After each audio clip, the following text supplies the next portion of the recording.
Does anybody need a book? Need one? Anybody else? You guys need a book? Did you guys ever get a book? Thank you. You're welcome. Andrew, do you need a book?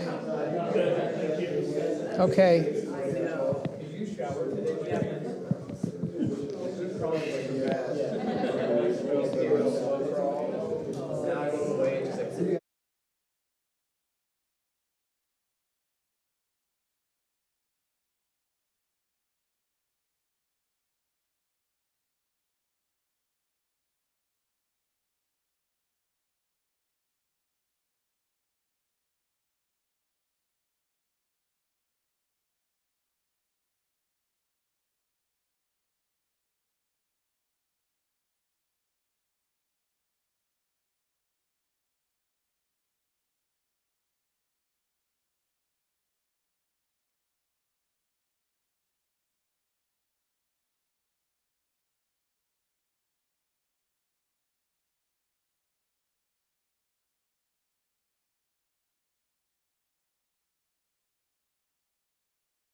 Very good. Thank you.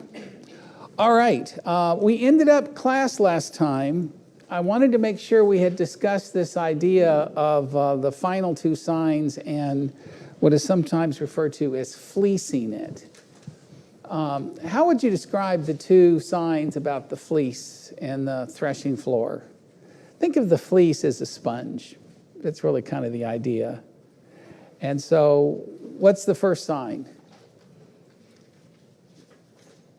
God tells him, I want you to go, and I want you to lead the Israelites in victory against the Midianites. And he says, would you do something for me first? Right? And the first one is the fleece of wool laid on the ground overnight be wet with dew the next morning while the surrounding ground is dry, which normally wouldn't be the case. But that wasn't even enough. He said, if you don't mind, could we reverse it? I mean, that would really let me know for sure. And this second part is actually a little bit more difficult. Normally, you would have the area around it dry, and maybe the fleece might be wet, and maybe it didn't get out to the dry area. But to have it reversed would be, really counterintuitive and counter to the way nature would normally work. And so this is a very famous sign, very unusual. And the question I want us to ask ourselves is, can we fleece to determine God's will today? Over my 40 plus years of ministry, I've had quite a few people try to tell me that this is what they're doing to figure out what they're supposed to do. So they go to this account with Gideon and they come up with some sort of situation where if this happens by this time, then I'll know that this is God's will. And if this doesn't happen, then they're looking for a yes or no, kind of like a modern day Urim and Thummim is kind of what people are doing. Yes, sir. Since people do that a lot, brother, what would you say is a better alternative than something like that if you're looking for an answer? Well, we don't have a Urim and Thummim today, so I would simply say that God doesn't work that way. Besides, God had told Gideon what he was supposed to do. There wasn't a question of what he was supposed to do. The question is, can I trust God to keep his promises? Remember that from last week? Can I really verify that this is you and that you are miraculous and you have the power? If you can have the power to do this, then you can have the power to do this other thing you've just told me to do. Yes? The reason I ask you that is a lot of times I hear people saying, well, I'm thinking about changing a job or change this and this and that, and so I feel like it's time. And it's like, where do you get past that I feel like, and where do you just say, hey, God, make it clear, open the door? Yeah, I think God sometimes opened doors. I think in the book of Acts, Paul was determined to go to Bithynia, but it says Jesus forbade him, and he went instead over to Troas and wound up getting the Macedonian call and crossed the Hellespont and went over into Greece, which is obviously what God wanted him to do in the second missionary journey. It's interesting that it doesn't appear that there was some voice that appeared to him that said, no, don't go there. I think it looks like every time they tried to go to Bithynia, things weren't working out, and they began to sense this isn't God's will. So I think there are times where it becomes obvious maybe you're trying to put a square peg in a round hole kind of thing, and maybe I ought to try something else, then maybe God will make it clearer. So, we need to pray for wisdom, but that doesn't mean we pray for some sort of miraculous sign today in the age of faith. The thing that is so clear to me that people often miss when you read the text is this isn't Gideon trying to put God in a box and trying to figure out based on this, then I'll do that, and based on that, then I'll do this. This is, as I said before, God telling him what to do. He tells him 3 different times, I will use you to deliver the Israelites from the Midianites. This is just him needing to have the faith and the courage to follow through on what he already knew was God's will. This is not a way to discern God's will in this text. And besides, who are we to put God in a box? You meet this condition of mind that I've set up, and then I'll know to do what your will is. No. This isn't about discerning what his will is. His will was clear. This was whether he would have the assurance he needed that this was truly God talking to him. Okay, so be real careful about misusing this fleeciness idea. Any other thoughts about that? So Brent, do you see this very different from the choosing of Matthias? That's a very good question. The casting of lots is the way they discerned who got what portions of the promised land. And that was the way they determined whether it was God's will or not. And so then when they're trying to discern who, the Lord isn't here, so we'll let the Lord decide. And so they went ahead and cast the lots, and it fell upon Matthias. It was their way of allowing God to make that choice in sort of a forced alternative. All I can say is that in both of those instances, we were talking about a time where you trusted that God would respond. Clearly in the early church, it was in the age of miracles. So, kind of looking at option A and looking at option B, and then I'm going to draw straws today, and then based upon something that's clearly chance, I'm going to say, I know that's what God wants me to do. I think today, it's a very good question you asked, though, Kim. I think today it's more, pray for wisdom, get godly counsel. The multitude of counselors of things shall be established.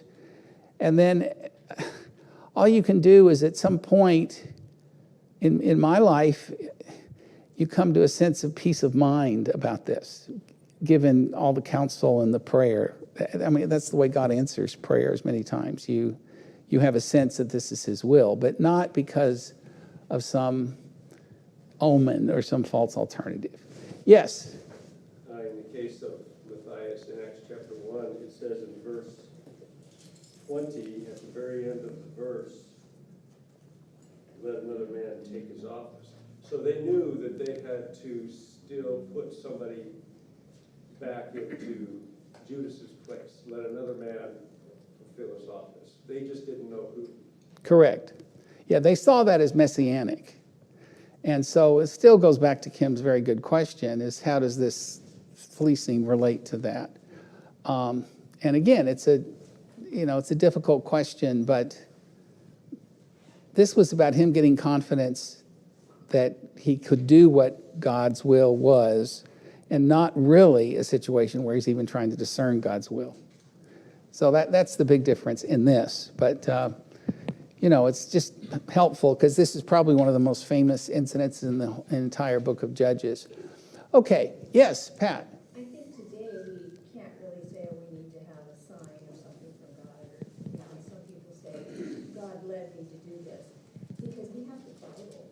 And if you study God's word and ask for wisdom, then your decisions will be based on the word of God and what he wants for you and what you have for him and your faith.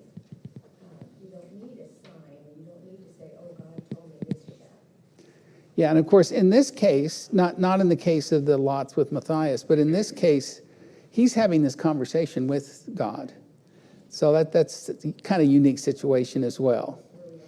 But, there are many times, though, where we have to make decisions. I mean, I really struggled with, I got accepted to Pepperdine Law School, and I was 10 days away from going, and I was out there in California ready to go, and my dad says, let's have this dinner with F. LaGarde Smith, who was a family friend and a well-known author, and he was an attorney at the time who taught law at Pepperdine Law School. And we thought he would be encouraging. I didn't know anybody there. It was kind of intimidating. Here, he'd be somebody that would kind of maybe help me through the ropes and all that kind of stuff. And basically the whole night, he just cautioned me about, is this really what you want to do? And you have all these moral conundrums that you get involved with, and I can't practice law myself. That's why I'm teaching it. And I'm going. So, at any rate, so I was driving home, and I told Dad, I said, this is not what I expected. And he said, no. And I said, my heart's just not in this. I think what I want to do is I'm going to be full-time in the ministry and try to focus on saving souls. And so a week later, I was in Florence, Alabama, working under Harold Comer in a preacher training program, So that was like this major, pivot of my life. I mean, I've often wondered, what would I be doing now if I'd gone to Pepperdine Law School back when I was 22? I mean, it's just strange. So not everybody has to be a preacher, but I felt convicted that the way things all fit together, that God was leading me in that direction. So we all have to strive to do God's will and ask him to open doors and things like that. If it were super easy, it wouldn't be by faith, right? Yeah. Okay. All right. So these judges, this is all regional, as you may recall. I've been trying to emphasize that all along. This is dealing with Jezreel and the valley of Jezreel, and these different tribes are involved. Asher, Zebulun, Manasseh, and then at the very end, Ephraim gets involved. Issachar is not mentioned. I don't know why. A little odd to me. It's kind of obvious by its absence. But they're going to benefit, obviously, from these Midianites no longer harassing them as they had done during this time frame. So these other tribes aren't even involved. Judah, Gad, Reuben, they're not even called. So we think about Israel, but actually this is a time of the tribal confederacy, and a lot of these stories overlap. So just kind of keep that in mind as we go through what's happening here. Spiritual lessons from Judges 7. If you're going to divide this up into three different elements, I think chapter 7, 1 through 8 is God tests our faith. And this is how he is challenging and testing Gideon, who, hadn't been looking for this and is starting off kind of cowardly and lacking confidence. And God is trying to give him ways that he can be encouraged. And God encourages our faith, even after he'd given positive, miraculous answers to the signs that Gideon asked to be done with the fleece. We learn in verse 9 that he goes down and has this fella have this dream, and he and his servant overhears the dream and puts fear in the hearts of the Midianites. And then he jumps up and he suddenly is very, very strong and says, okay, I'm going to lead you and lead us in victory against the Midianites. So God tests our faith, encourages our faith, and then obviously honors our faith. And there's great victory in this. Hebrews 11 is, of course, Faith's Hall of Fame. And one writer said, this is a chapter in Hebrews that talks about men of faith who were able to see the invisible, choose the imperishable, and do the impossible. And that's one of the reasons why reading through these great men of faith is so amazing. 1 John 5:4, for whatever is born of God overcomes the world, and this is the victory that overcomes the world, even our faith. And so we need to see ourselves in this and recognize that though we start off maybe with a little mustard seed of faith, right? Over time, God can test us just as he did Abraham over and over again until finally he gets to the point where without any doubt he can go and offer up Isaac knowing that God's going to work this out somehow. I don't doubt him. But that took years. God tests our faith, encourages our faith, and then ultimately honors our faith when the time comes. So, number one, how many men were in the Midianite army? According to 7:2, what was God's problem with the number? And do you think God's fear was justified? So on a couple of occasions, it says they're like the locusts, the sands of the seashore. And by the way, it talks about them having camels as a part of their army. And so this is the first time in the Bible that camels are brought into the picture as something used in an army. Kind of like we use horses as a part of a cavalry in this part of the country. They would come up on these camels, and the Israelites didn't have that. So they don't have a cavalry, they don't even have a bunch of camels, and they are way outnumbered. So the answer is 135,000 men. And how many showed up when they called these neighboring tribes that I just mentioned? How many answered the call of war? They would have gone around and blown this trumpet in a special way, which meant we need to join together in battle. This only says 3,000 men. 32,000. Well, but it comes out later, I think.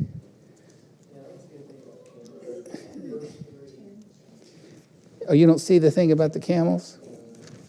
Well, it's there, trust me. It's verse 12. And the Midianites and the Amalekites and all the children of the east lay along in the valley like locusts, for the multitude, and their camels were without number, as the sand of the seashore. That's 7 and verse 12. What's that? 22,000 men left after the first Yeah. thing. So there was 10,000 left. That's why I said it had to be 32. Well, yeah, I mean, you got the Midianites, and then you've got the Israelites who mustered together 32,000 men. And God said the Israelite army was too large. If you were Gideon, do you think 32,000 against 135,000, would you think your army was too large? God said the Israelite army was too large, that the people would declare that they had defeated the Midianites of their own ability. You'll vaunt yourself up and think that you did it. But it's interesting, later on, when they approach Gideon after they have this victory, did they give God the glory for the victory? Or did they say, look what you've done, Gideon, why don't you rule over us and be our king? Right? And so even after this, they're still putting too much stress and focus on Gideon. And after the Midianites were defeated, they ascribed the victory to him. Okay. I want to stop and just talk about God is not a God of statistics. Yes. 1 Samuel 14 and verse 6. Somebody pull that open and we'll read that in a minute. And Deuteronomy 32:30, Moses is talking to the people and he says, for their rock, small r, is not our rock, capital R, even our enemies themselves being judges. For their vine is the vine of Sodom and the vines of Gomorrah, and their grapes are the grapes, etc. So he says, verse 30, how shall one chase 1,000 and two put 10,000 to flight, except their rock had sold them and Jehovah had delivered them up? So he's saying here, this is nothing your pagan deities can do. But this capital R, the rock of our Jehovah, is doing something quite amazing. Two shall put 10,000 to flight. So basically, those are not just one man shall chase 1,000, but one man in this case is chasing 5,000. If two men can chase 10,000. So those are pretty amazing odds. And what does 1 Samuel 14, verse 6 say? Go ahead, read that. Then Jonathan said to the young man who bore his armor, come, let us go over to the garrison of these uncircumcised. It may be that the Lord will work for us. For nothing restrains the Lord from saving many or by few. Okay, so we're way outnumbered here, but Jonathan had faith for God can give victory with the few. And the faith enabled them to have this great victory. So they start with approximately 4.5 to 1, with just 32,000. And God says, no, that's too many. Then they wind up being 13.5 to 1, which is 10,000. And then he says, no, that's still too many. And then they wind up with 300, which is about 450 to 1. So why do you think God wanted them to wind up with less than 1% of the original that showed up? Test of faith. Yeah, a test of faith and a demonstration of God's power, right? Especially if the very few that showed up, you're going to have some of your most faithful, I imagine, in that tiny little army. Yes. Not go running home. Yeah, I and think at some point you just be like, all right, I'm done. yeah, and the great victory they're going to have here, this is one of the most famous battles in all of Israelite history. This is right up there with Jericho. In fact, there's a lot of similarities with that in their history, and when Josephus talks about it and reflects upon it. I think about Churchill's famous statement when they were surrounded and things were looking so poorly for the British in the early days of World War II. He said, never in the field of human conflict was so much owed by so many to so few. So this whole northern part of the land is spared this terrible travesty of just being raped, literally, and all of their crops and everything just completely stolen from them, and then they're left in poverty and hunger. And these 300 men in their faith are going to drive out these 135,000 enemies. Never in the field of human conflict was so much owed by so many to so few. It's a powerful statement. So, he says in Judges 7, verse 2, we must be humble and boast in the Lord and Him alone. And so that is, the thrust here. And it's always been that God can save by the few. He doesn't need the many. And real quickly, what other examples are similar to this, where we find that things have to be made even more amazing in order to make sure that people don't take personal glory for themselves? Did Moses express a concern about this in Deuteronomy? He sure did. In Deuteronomy 8, I love these sections of these speeches by Moses. Deuteronomy 8, he tells the people, he said, beware lest thou forget, this is verse 11, Jehovah thy God, in not keeping his commandments and his ordinances and his statutes, lest when thou hast eaten and art full, and hast built goodly houses and dwelt therein, and when thy herds and thy flocks multiply, and thy silver and thy gold is multiplied, and all that thou hast is multiplied, then thy heart will be lifted up, and thou shalt forget Jehovah thy God, who brought thee forth out of Egypt, out of the house of bondage, who led thee through the great and terrible wilderness, wherein were fiery serpents and scorpions and all this.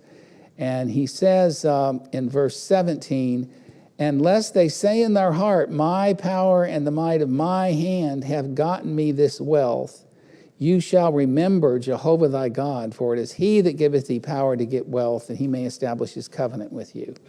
So Moses is warning them.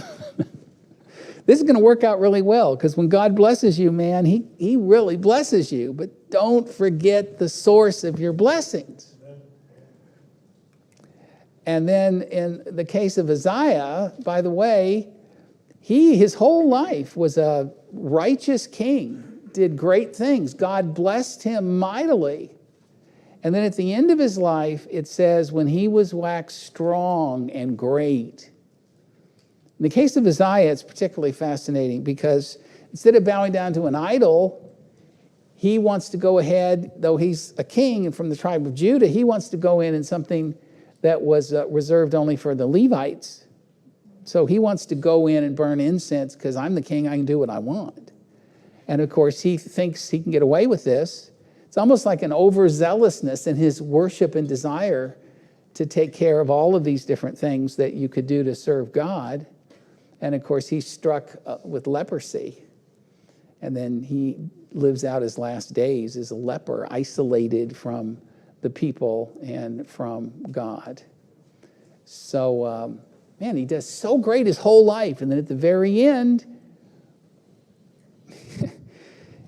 he justifies violating God's will because he just wanted to. Yes? But what happens so often in history and so forth, that when you have a great victory and so forth, and you take all that pride and bragging and all that kind of stuff, things turn on you, things change, you know. Yeah. Obviously from Moses' point in Deuteronomy 31:20, you know, they were promised milk and honey, land flowing and so forth, and they just forgot about God. Yeah, you wind up thinking you don't need God when God is the thing that got you to the place you're at to begin with. That's what Samuel tells King Saul. He says, Saul, you started off, you were little in your own eyes, and you didn't think that you could be king, and you were hiding among the baggage at your coronation. And now you're so puffed up, God tells you to do something, and you think you know better. And so pride can blind the best of us. And that's what's going to happen here to Gideon. I want to talk next week about what we learn about the fall of Gideon and how at the end of his life he let pride get to him. And, you know, when you guys were studying when I was gone and Ben was teaching the class, you know, Abimelech was one of the sons of Gideon. And what does the word Abimelech mean? My father is king. Oh, wait a minute, Gideon, I thought you told the people I'm not going to be your king. Let God be your king. God's the one who gets the glory here, not me. So why does he name his son, my father is the king? Sometimes people say the right thing, but then they don't do the right thing. And that's what we're going to find here at the end of Gideon's life. We're back to Hebrews 11. Through faith, they subdued kingdoms, wrought righteousness, and obtained promises. So the good part of Gideon's life, what made him heroic? Well, obviously, he's in Hebrews 11, so even with all of his weaknesses, he's still exalted up on this pedestal. He's a man of faith. Started off very weak, but grew over time. And we know that he had at least some initial faith that God can work with because he's worshiping Jehovah while his own town and parents are bowing down to idols. Okay? So he's humble at first. Who am I? I can't do this. No, I'm the poorest of the poor, etc. And God says, trust me, I know what I'm doing. You're going to be the one through which the nation is going to be spared. And even in this, you know, even though he's got all these different signs, the fleecing and the dream and the fire from heaven with the sacrifice, he's really got 4 different signs here. Still pretty brave to take on odds 450 to 1, right? Yes, Les. But he and his servant overheard the Midianite thing about his dream and so forth. Yes. He made him more confident. Oh, yeah, that's the 4th sign, I believe, was him going down and listening to this. So it's, you know, it shows you how gracious God is. He doesn't appear to be angry or aggravated with Gideon. He knows that we struggle. We're just men of flesh. And he works with Gideon, and he keeps on giving him these signs. And even at the end, when he's like, okay, I'll do it, he still senses there's fear in his heart. So then he encourages him in his faith by giving this additional evidence, which is going to lead up to how they're going to have this final victory. And I just love this, is that basically they just scare these people who were already scared because this dream that this person had is spread throughout the camp. And they're all kind of scaredy cats at this point. And so it says their hearts melted. And so all they needed was a trigger where they jump up, and it's 10 p.m., it's late at night, it's dark, and they're not, ready for battle. So they just assume they're being invaded, and they just grab their swords and self-destruct. They just kill each other. And frequently, that's how God wins these battles, is he triggers the enemy, and then he causes them to self-destruct. And it's kind of fascinating to me, when people give their lives over to sin, how do their lives frequently end up? They self-destruct, don't they? And so this is really profound when you think about what happens. And he's very careful. 4 different times, he gets this assurance. And he needed to be sure that this wasn't a counterfeit, that this was the real thing. And he got the support that he needed. And then later on, he's quite the humble diplomat. He's the negotiator when he has to deal with the tribe of Ephraim, who's all upset that they didn't get glory for the battle. We'll talk more about how he handled that in a minute, but that was really wise. And so he starts off very humble and heroic and gives God the glory and refuses to set up the Gideon dynasty. I mean, who wouldn't love that for their children, right? Because no, that's not God's plan. All right, so what lessons can be learned here? Well, one of my favorite statements is God plus 1 makes a majority, right? In this case, God plus 300, but.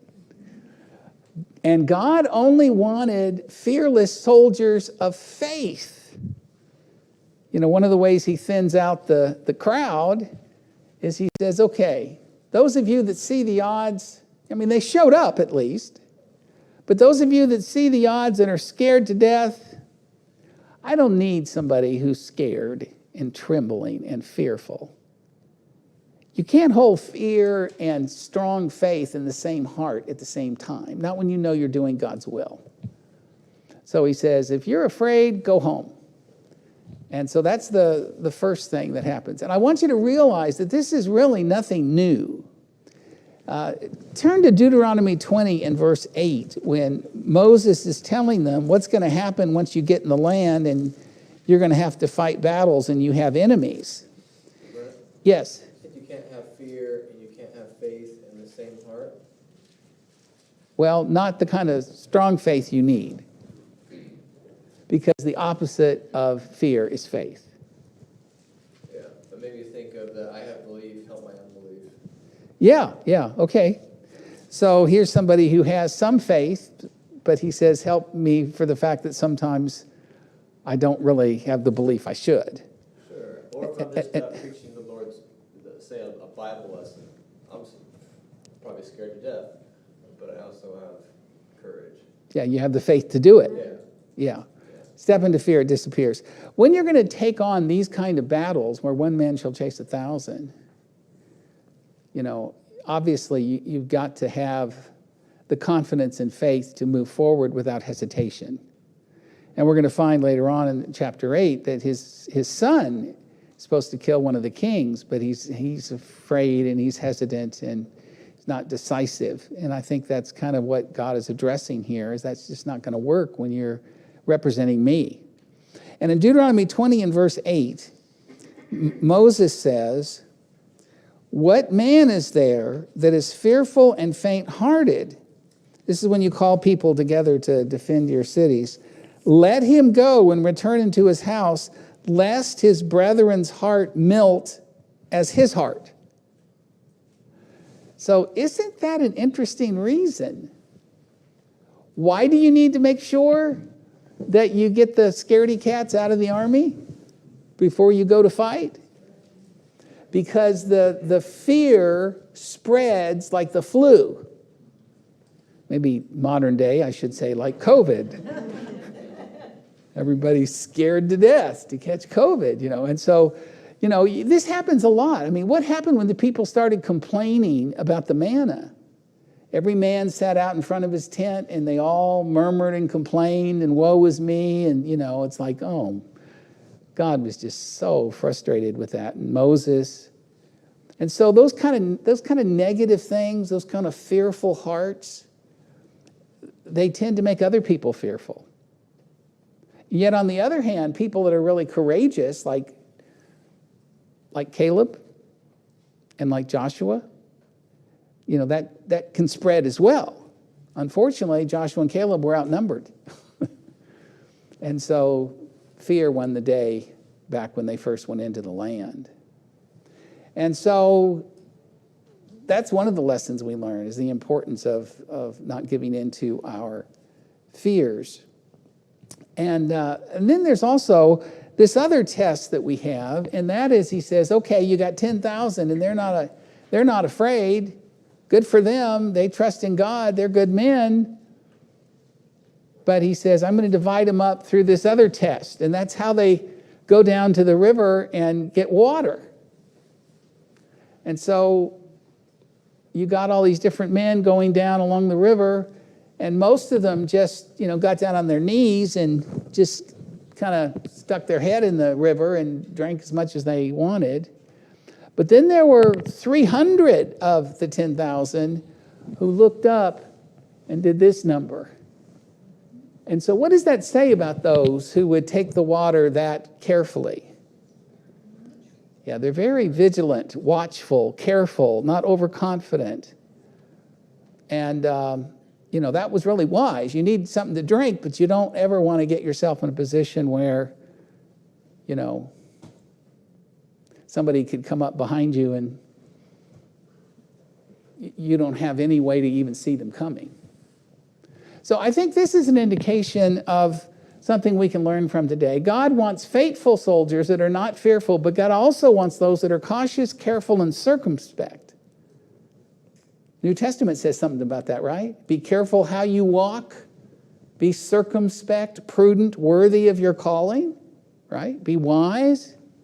So just because you have faith in God doesn't mean that you lay down on your belly in a war zone and suck up water and say, well, the Lord will take care of me. No, you keep your eye out and you're careful and you're vigilant. So there's some neat spiritual lessons here that we can learn from today. God only wants fearless soldiers of faith. Another thing I want to mention is that we never know when God may be testing us in some ordinary experience of life. Those soldiers who wanted to be a part of this battle and trusted in God to give them the victory, do you think they had any idea that they were being tested simply by the way they drank water out of the river? No, but God was watching, and he told them, okay, those are the ones I want. Make every occasion a great occasion, for you can never tell when somebody may be taking your measure for a larger place.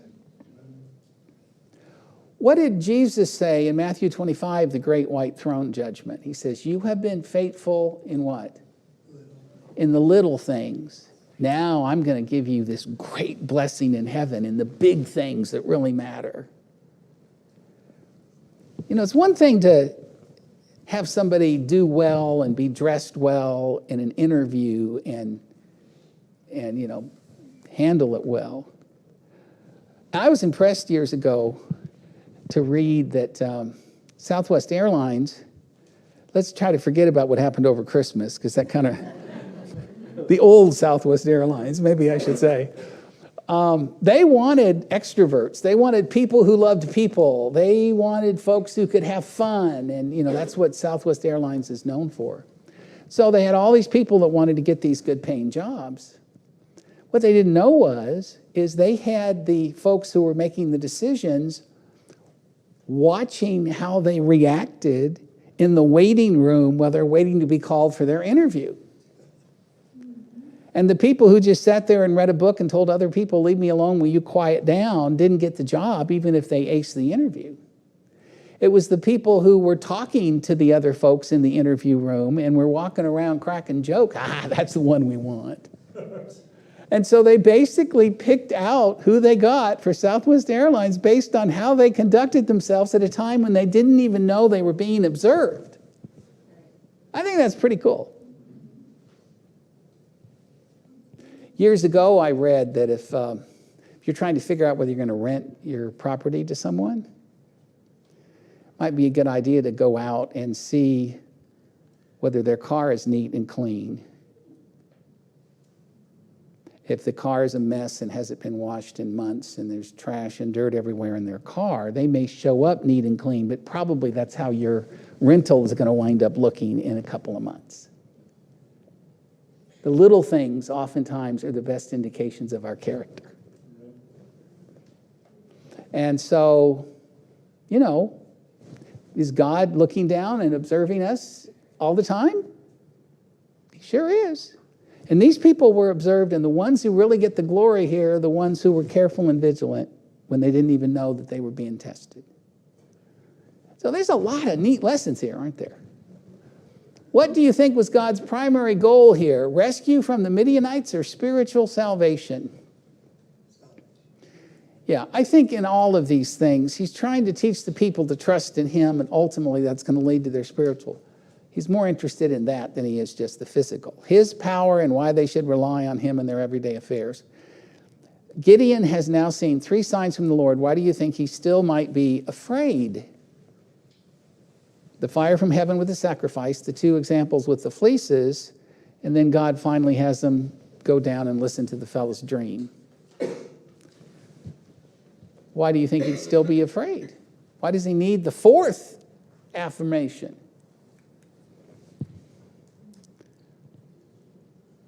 Even the bravest of men would be queasy at attempting such a feat. Finally, God didn't express any disappointment in his fearfulness, so we shouldn't either. Pat and I were talking last week about, a lot of us, we really believe in God and we have faith, but when it comes to sharing our faith, oftentimes we lack confidence, don't we? See, it's probably one of the hardest things to do. And God is gracious toward us and will give us the faith we need if we'll just ask him. Can I say something? Sure. I feel like sometimes the reason that happens, and I think I feel differently over time if I'm going to share something. I might not share it so much like come to my church, or somebody might even ask me something about my faith. And I feel more confident that I have a right to have this relationship. I've earned this relationship. I don't have to prove myself that, but they just can be invited to have the same thing. It's harder to feel like you have to convert them. Like it's all on you. You got to say the right thing. You got to be the right way. They got to like you. I really enjoy this point in my life when I feel like you don't have to like me. I mean, it'd be nice that we're friends, and you might not ever be, even with my own kids. It's hard, it's heartbreaking. But I think to myself, and I've worked on this in the past year or 2, I have to be more excited to be God's daughter than these kids' mom. I have to hold that title and cherish it more, and I think sometimes it's, above being somebody's wife, above being a coworker, whatever that might be, even another fellow Christian in church, it's like, I feel like it's too hard to do otherwise to have that confidence. Interesting. Well, looks like that's the bell. We will open up next week. We've got a lot to discuss here with Gideon. There's a lot here. Let's start with question number 4 next week. and continue to look specifically about chapter 8 and what caused Gideon's downfall. That's really a fascinating study.